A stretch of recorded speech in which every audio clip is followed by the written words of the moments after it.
Classroom Live, sponsored by Chandragupta Academy, top floor, Rama Govind Palace, Rewa.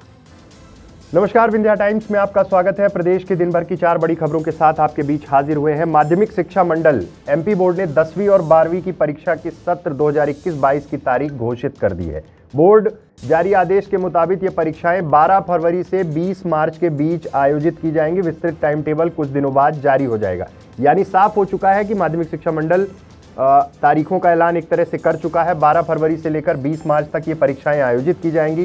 Practical परीक्षाएं 12 फरवरी से 31 मार्च के बीच आयोजित की जाएंगी। ये बाकायदे माध्यमिक शिक्षा मंडल के सचिव की हस्ताक्षर के साथ ये 3 नवंबर को आदेश जारी कर दिया गया है। यानी परिस्थितियां बिल्कुल साफ हो चुकी हैं कि 10वीं और 12वीं की लिखित परीक्षाएं जो हैं वो 12 फरवरी से 20 मार्च के बीच आयोजित कर दी जाएंगी। आपको बता दें कि पिछले 2 सत्र जिस तरह से रहे हैं उसके कारण अब ये सवाल खड़े हो रहे थे कि परीक्षाएं या तो पहले कर ली जाए, क्योंकि मार्च में एक जो संभावना बन जाती थी, 2 सत्र तो देख लिए हैं कोरोना के कारण, उसके कारण इस बार ये निर्धारित किया गया है कि 12 फरवरी से लेकर 20 मार्च के बीच में 10वीं और 12वीं की बोर्ड की परीक्षाएं माध्यमिक शिक्षा मंडल आयोजित करने जा रहा। आज ये पत्र जब ये जारी हुआ है तब ये सब कुछ क्लियर हो चुका है कि अब ये परीक्षाएं इस डेट में सबके विधिवत आगे आने वाले समय में टाइम टेबल आ जाएंगे कि कब किस विषय की परीक्षा होगी। लेकिन अब ये स्पष्ट हो चुका है कि ये परीक्षाएं 12 फरवरी से 20 मार्च के बीच में आयोजित की जाएंगी, जिसको लेकर एक विधिवत पत्र भी जारी कर दिया गया है। दूसरी खबर की ओर बढ़ रहे हैं। दूसरी खबर है, रेलवे ने दिवाली के ठीक पहले, एक दिन पहले रेलवे ने 4 ट्रेनें कैंसिल की हैं और 6 ट्रेनों के रूट बदले हैं।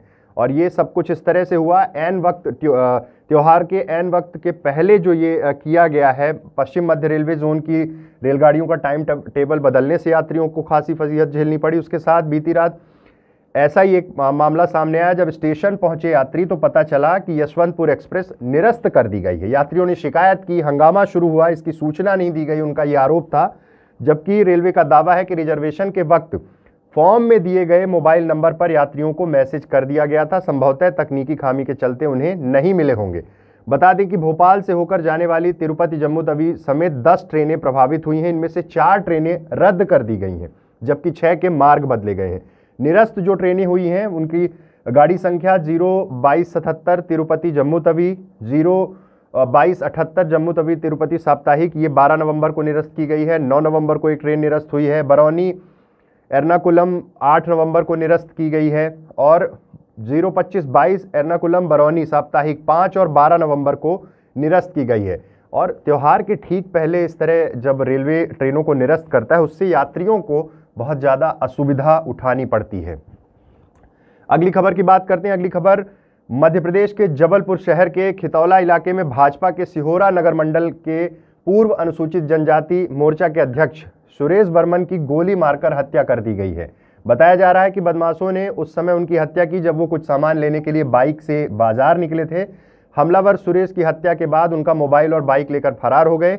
हालांकि पुलिस का कहना है कि मृतक की जेब में 4000 रुपए भी रखे थे जो बदमाश नहीं ले गए। फिलहाल पुलिस आरोपियों की तलाश में जुट गई है। प्रदेश की कानून व्यवस्था को लेकर लगातार सवाल खड़े होते रहे हैं और अब दिन दहाड़े बीजेपी अनुसूचित जनजाति मोर्चा के अध्यक्ष सुरेश बर्मन की हत्या का मसला और जिस तरह से अपराधी बेखौफ होकर घूम रहे हैं, जिस तरह की वारदात मध्य प्रदेश में हो रही हो, प्रशासन के लिए, सरकार के लिए, पुलिस महकमे के लिए बड़ी चुनौती है। अब देखना होगा कि कब तक आरोपियों की गिरफ्तारी हो पाती है, ये मसला कब सुलझेगा, आखिर क्या हत्या की वजह रही, ये भी देखना महत्वपूर्ण होगा। अगली खबर की बात करते हैं। उपचुनाव के बाद अब एक बार फिर से प्रत्याशी अपने आप को प्रोजेक्ट करना शुरू कर चुके हैं। खंडवा लोकसभा सीट से कांग्रेस प्रत्याशी राजनारायण सिंह पुर्री ने दावा कर दिया है कि 2024 का लोकसभा चुनाव वो लड़ेंगे और 100% लड़ेंगे। अब अरुण यादव इन परिस्थितियों में क्या करेंगे ये देखना बहुत दिलचस्प होगा, क्योंकि जिस तरह से उन्होंने दावा किया है और उनका कहना है कि तमाम 40-40 हज़ार की जो खाइयां थी उन्हें पाट दिया गया है और बहुत अच्छा प्रदर्शन रहा, क्योंकि पहले 2,70,80 हज़ार वोटों से बीजेपी जीती थी, लेकिन इस बार मात्र 82,000 का अंतर है। और उन्होंने जब ये दावा किया कि वो अगला चुनाव 100% लड़ेंगे तो इसके कई सियासी मायने भी निकलकर सामने आए हैं कि अब अरुण यादव क्या करेंगे। लेकिन ये सब कुछ देखना बहुत दिलचस्प होगा। 2024 में अरुण यादव क्या करेंगे, राजनारायण सिंह की क्या रणनीति होगी, ये सब कुछ आगे आने वाला समय बताएगा। तो ये थी प्रदेश के दिन भर की 4 बड़ी खबरें। ऐसे तमाम खबरों के लिए आप बने रहिए विंध्या टाइम्स के साथ। बहुत बहुत धन्यवाद। News room live sponsored by Chandragupta academy, top floor, Rama Govind palace, Rewa.